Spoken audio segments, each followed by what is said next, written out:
ತಮಿಳುನಾಡು ಅಲ್ಪತಹ ಜುಮಾ ಮಸೀದಿಯ ಮೇಲಂತಸ್ತಿನ ನೂತನ ಕಟ್ಟಡದ ಉದ್ಘಾಟನಾ ಕಾರ್ಯಕ್ರಮ ನಡೆಯಿತು. ಮಸೀದಿ ಅಧ್ಯಕ್ಷ ಹಾಜಿ ಅಬ್ದುಲ್ ರೆಹಮಾನ್ ಅದ್ದು ಮೋನುಚ್ಚ ರಿಬ್ಬನ್ ಕತ್ತರಿಸುವ ಮೂಲಕ ನೂತನ ಕಟ್ಟಡವನ್ನು ಲೋಕಾರ್ಪಣೆಗೊಳಿಸಿದರು.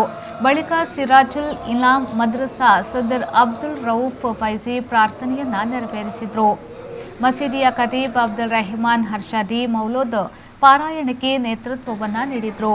ಈ ಸಂದರ್ಭದಲ್ಲಿ ಕಮಿಟಿಯ ಪದಾಧಿಕಾರಿಗಳಾದ ಹನೀಫ್ ಟಿಎಂ, ಮೆಹಮೂದ್ ಕುಂಜಿಮೋನು, ಹನೀಫ್ ಟಿ, ಇಜಾಜ್, ಅಬ್ದುಲ್ ಖಾದರ್, ಅಬ್ದುಲ್ ಲತೀಫ್, ಸಿದ್ದಿಕ್ ದಂಗಲ್, ತಸ್ರೀಫ್, ಮಸೂದ್, ಸಿಯಾದ್, ಶೇಖ್ ಕುಂಜಿ ಮೊದಲಾದವರು ಉಪಸ್ಥಿತರಿದ್ದರು.